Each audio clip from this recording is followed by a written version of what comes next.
লেখিকা অনন্যা করণের সম্পর্ক। অনি অনি আর কতক্ষণ ঘুমোবে? রোজকার একই ঘটনা। সকালে ঠিক 9টায় উঠবে, লাঞ্চ আর অফিস। ঘরের কাজগুলোতে একটু তো হেল্প করা যায় নাকি? ঘুম জড়ানো চোখেই অনি অর্থাৎ অনিরুদ্ধ বলে উঠল, সকাল সকাল মাথাটা খেয়েও না রাই, একটু ঘুমোতে দাও শান্তি করে। বলেই চুপ। আবার ঘুমিয়ে গেছে অনিরুদ্ধ। রাই অর্থাৎ অদ্রিজা রেগে রুম থেকে বেরিয়ে রান্নাঘরে চলে যায় বাকি কাজগুলো শেষ করতে।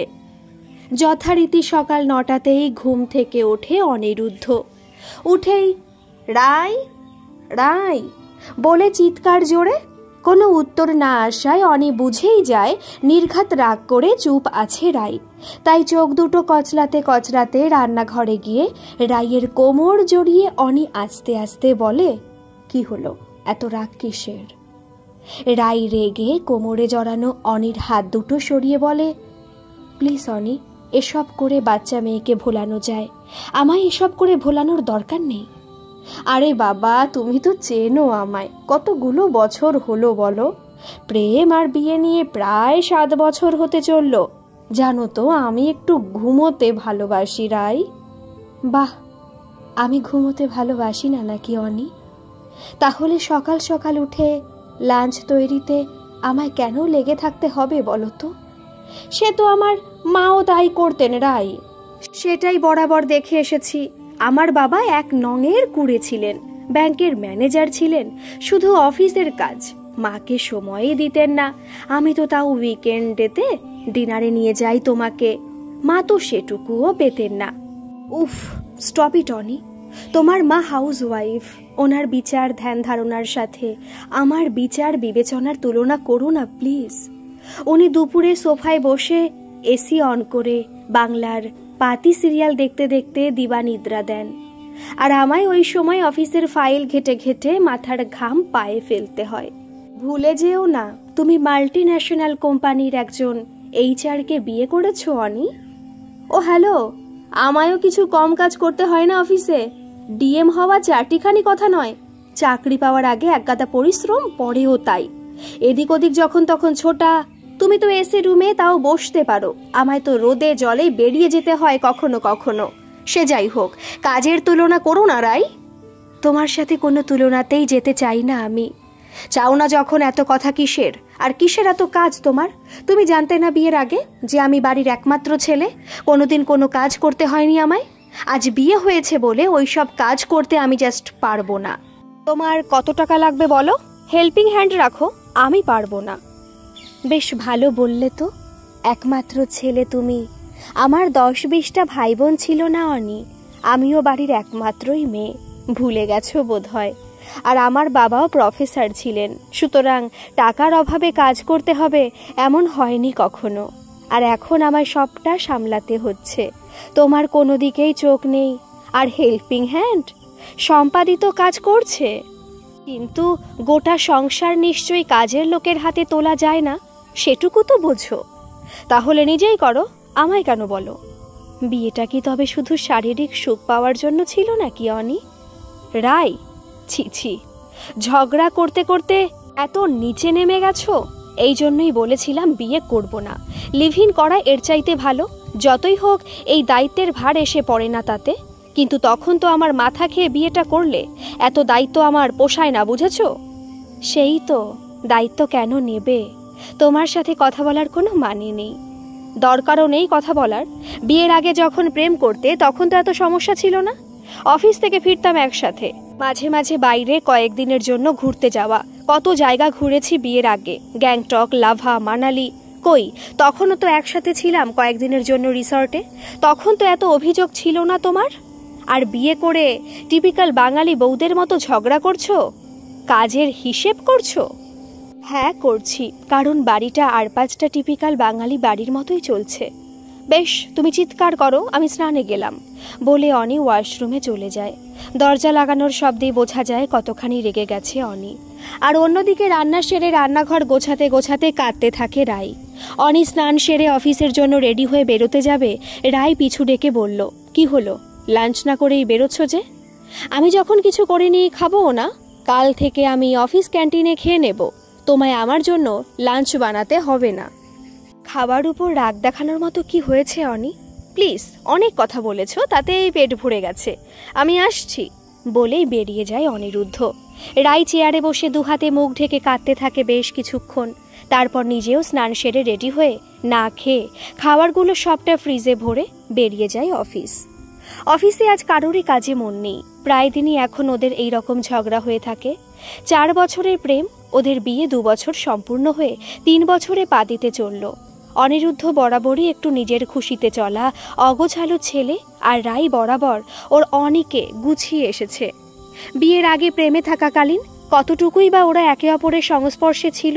ফোনে কথা বা বাইরে কোনো কফি শপে বা রেস্টুতে খানিক সময় কাটানো, তাতে ঝগড়া থাকলেও তিক্ততা তৈরি হয়নি কখনো সম্পর্কে ওদের। কিন্তু আজ একসাথে বসবাস করতে করতে দুজনেই হাঁপিয়ে উঠেছে। ভালোবাসায় এখন দায়িত্বের ভূতটা যেন খুব ভর করেছে। তাই ভালোবাসাটা দায়িত্বের আবরণে ঢাকাই পড়ে গেছে। 7 বছর আগের কথা। রাই আর অনি কলেজে একসাথে পড়তো। সেখান থেকে প্রেম। তারপর রাই MBA করে আর অনি IAS এর জন্য তৈরি হতে থাকে। কলেজে থাকাকালীন ইউনিভার্সিটির 2 মেধাবীর প্রেমের শুরুটা অবশ্য বন্ধুদের ইয়ার্কিতেই তৈরি হয়েছিল। মেধার দিক দিয়ে দুজনেই উপরের সারিতে। অনিরুদ্ধ আর রাই অর্থাৎ অদ্রিজা ইউনিভার্সিটির যথাক্রমে ফার্স্ট ক্লাস ফার্স্ট ও সেকেন্ড। প্রেমের শুরুটা হাসি ঠাট্টার হলেও এতদিন ধরে সম্পর্কটাকে টিকিয়ে রেখে বিয়ের মণ্ডপ অবধি নিয়ে গেছে ওদের ভালোবাসায়।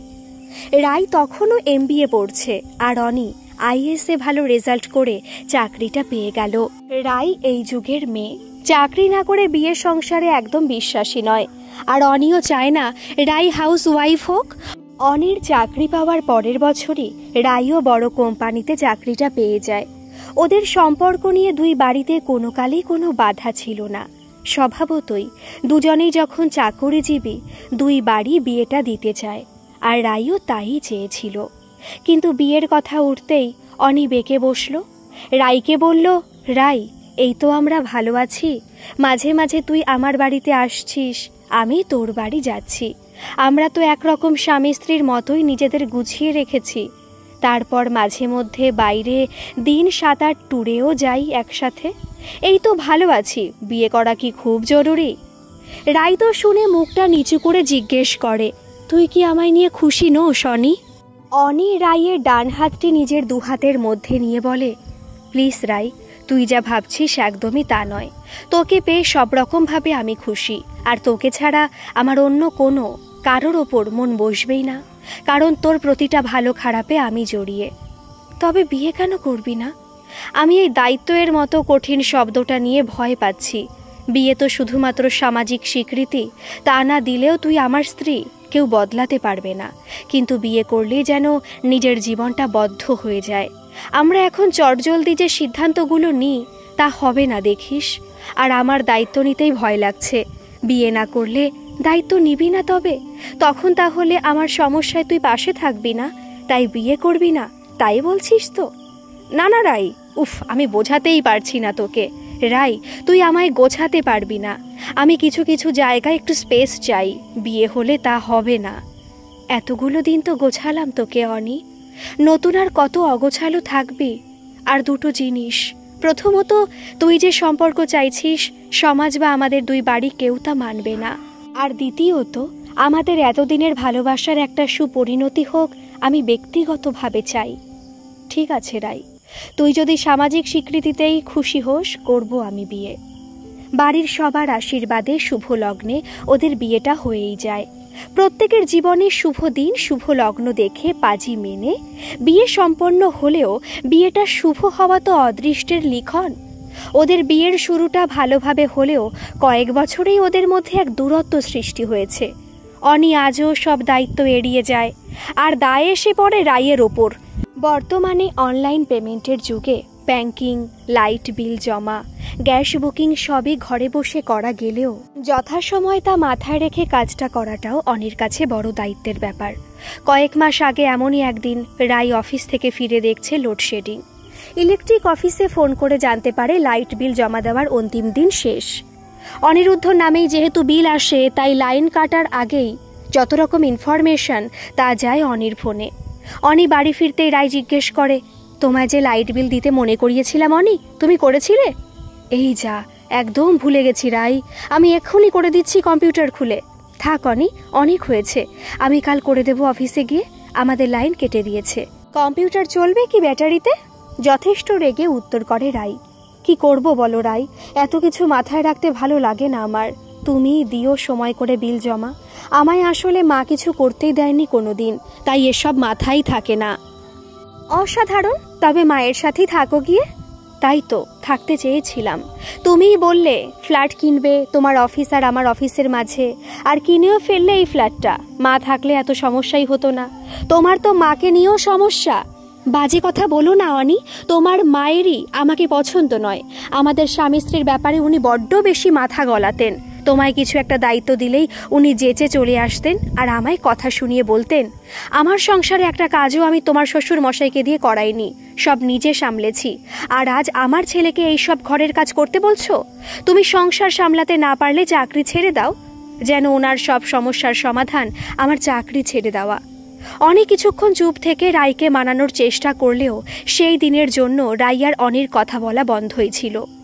এই রকমই ছোটখাটো ব্যাপারে নিত্য অশান্তি চলতে চলতে আজকের এই দূরত্ব তৈরি। আজ অফিসে বেশ খানিকক্ষণ চুপ করে বসে থাকার পর রাই সিদ্ধান্ত নেয় ও আর অনির সাথে থাকবে না। অনিকে হোয়াটসঅ্যাপে একটা পিং করে, আমি আজ বাবার বাড়ি যাচ্ছি, সকালের খাবারগুলো ফ্রিজে আছে, পারলে গরম করে খেয়ে নিও। অনি মেসেজটা পড়লেও কোনো উত্তর দেয় না দেখে রাই মানসিকভাবে আরও দুর্বল হয়ে পড়ে। ওর কান্নাটা বাইরের অফিসের বাতাবরণে চোখে পড়ছে না, কিন্তু মনটাকে যেন কেউ ছুরি দিয়ে ফালি ফালি করে দিচ্ছে। অফিস শেষে রাই ওর বাবার বাড়ি ফেরে আর ফ্ল্যাটে ফেরেনি। ফ্রিজ খুলে দেখে সকালের সমস্ত খাবার পড়ে, বুঝতে পারে রাইও আজ না খেয়ে বেরিয়েছিল সকালে। ও একা গরম করে সবটা খায়। নিজের ইগোটাকে ঠিক রাখতেই অনি রাইকে ফোন না করে মাকে ফ্ল্যাটে ডেকে নেয়। পরদিন সকালে অনির মা পৌঁছে যায় ফ্ল্যাটে। এখন অবশ্য অনির মা রাইয়ের পক্ষেই কথা বলেন, অনিকে বোঝানোর চেষ্টা করেন যাতে রাইকে ফিরিয়ে আনে। শাশুড়ি বৌমা সম্পর্ক যতই ঝগড়া হোক, যখন ছেলের কষ্টটা বুঝতে পারেন ছেলের মা কখনই সম্পর্ক ভাঙনের পরামর্শ দেন না। এখানে অনির মা বুঝেছিলেন অনি আর রাইয়ের সমস্যাটা ভালোবাসার নয়, মানিয়ে চলার, যা বর্তমান প্রজন্মে একান্তই অভাব। মায়ের অনেক বোঝানো সত্ত্বেও অনি জেদ করে বসে, ওকে তো আমি চলে যেতে বলিনি মা, তবে আমি ফেরাবো কেন? আমার কোনো আত্মসম্মান নেই? অনেক বুঝিয়েও অনির মা অনিকে বোঝাতে পারলেন না।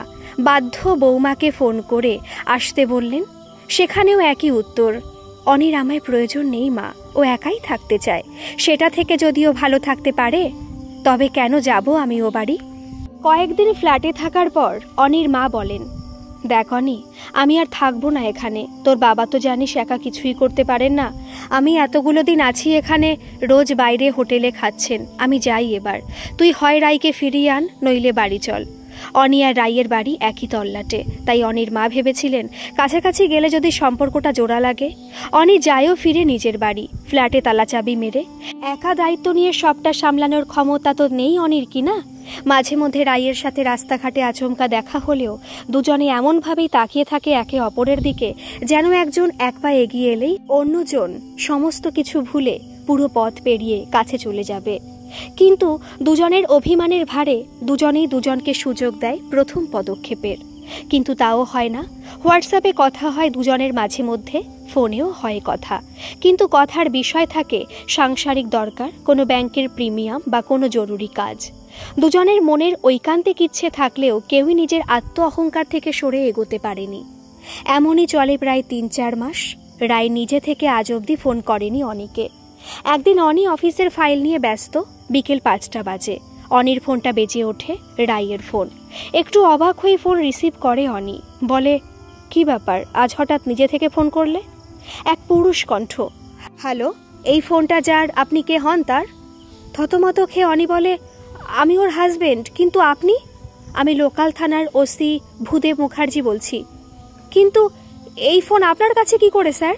অ্যাকচুয়ালি কিছুক্ষণ আগে অনাদিমোহন স্ট্রিটে একটা অ্যাক্সিডেন্ট হয়েছে, তার কাছ থেকেই একটা লেডিস পার্স পেয়েছি, ফোনটাও ছিল। আপনি যদি রিলেটিভ হন তাড়াতাড়ি আসুন। অনির ঠোঁট কাঁপছে, গলা দিয়ে স্বর বেরোচ্ছে না। রাইয়ের অফিস যে ওই স্ট্রিটের পাশেই। কোনো রকমে জিজ্ঞেস করে অনি, ও বেঁচে আছে তো স্যার? দেখুন, আমরা চেক করে বুঝেছি শি ইজ স্পট ডেড। তবু আমরা ডক্টর ডেকেছি, আপনি তাড়াতাড়ি বকুলপুর থানায় আসুন। অনি বেশ কিছুক্ষণ হতভম্বের মতো বসে থাকে। হঠাৎ অনির ফোনটা বেজে উঠলে ওর সম্বিত ফেরে। উৎসাহের সাথে ফোনের দিকে তাকিয়ে দেখে অজানা নঙের ফোন। আশাহত হয়ে ফোন কেটে ছুটে বেরিয়ে যায় থানায়। থানায় ওসি এর রুমে বসতে বলা হয় অনিকে। ওসি এসে বলেন, বডি পোস্টমর্টমে পাঠানো হয়েছে, আপনি আইডেন্টিফাই করলে আমরা ডেথ সার্টিফিকেটটা তৈরি করব। দেখুন, এই পার্স আর সেলফোনটা কি আপনার স্ত্রীর? কি করে ভুলবে অনি? এই সেই পার্স লাস্টবার দিল্লি বেড়াতে গিয়ে গিফট করেছিল রাইকে অনি। এটা পেয়ে রাইয়ের মুখের হাসিটা চোখের সামনে ফুটে উঠছে ওর। পার্সটাতে বিফোর হয়ে হাত বোলায় অনি, আর ওর চোখ দিয়ে অবিরাম অশ্রুধারা। হঠাৎ অনির কানে এলো একজনের গলার স্বর। ওসির দরজার সামনে থেকে এক মহিলার গলা। আসতে পারি স্যার? হ্যাঁ আসুন, কি ব্যাপার বলুন। ওসি বললেন, অ্যাকচুয়ালি স্যার, আজ অফিস থেকে ফেরার পথে আমার পার্সটি ছিনতাই হয়। ওর মধ্যে আমার সেলফোনটাও ছিল, তাই ডায়েরি করতেই এসেছি। অনি পার্স থেকে চোখ সরিয়ে মহিলার দিকে অবাক হয়ে তাকিয়ে। কথা বলার সমস্ত ক্ষমতা লোপ পেয়েছে ওর। শুধু দু চোখ ভরা জলে তাকিয়ে মেয়েটির দিকে। মেয়েটিও চোখ সরিয়ে অনিকে দেখে অবাক হয়ে বলল, এ কি, তুমি এখানে কেন? অনির কাছে সবটা কেমন বিস্ময় আর ধাঁধা লাগছে। ও এখনও কথা বলার জোর পাচ্ছে না। মেয়েটির দিকে এক দৃষ্টে তাকিয়ে অফিসার মেয়েটিকে বললেন, আপনি চেনেন ওনাকে? ওনার স্ত্রীর অ্যাক্সিডেন্ট হয়েছে আর মারাও গেছেন, তাই ওনাকে আনা হয়েছে। মেয়েটি চিৎকার করে বলে ওঠে, কি যা তা বলছেন অফিসার? ওনার স্ত্রী মারা গেছেন? আমি ওনার স্ত্রী অদ্রিজা সেন ওরফে রাই। অফিসার খানিক স্তম্ভিত থেকে বললেন, তবে এই পার্সটা কি আপনার? হ্যাঁ, এটা তো আমারই। আপনারা কোথায় পেলেন?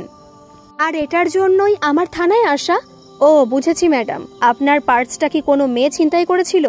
তা তো জানি না স্যার, অ্যাকচুয়ালি আমার প্রাইভেট গাড়ি আছে, আজ ওটা খারাপ হয় অফিসে ফেলে এসেছি, কাল মেকানিক নিয়ে যাব, তাই বাসে ফেরার সিদ্ধান্ত নিই।